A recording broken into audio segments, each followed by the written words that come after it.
Ndewonu ndị ọma m ji eme ọnụ.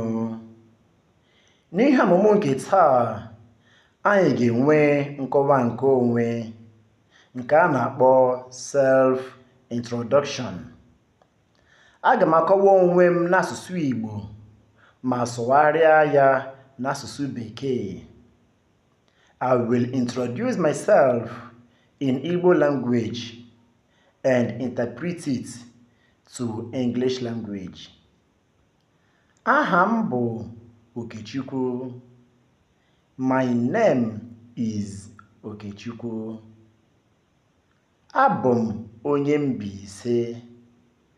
I am from Mbaise. Adị m afọ 10. I am 10 years old. Ebi m n'Owerri. I live in Owerri. Abụ m nwoke. I am a man. Adị m ogologo. I am tall. Adị m ọcha.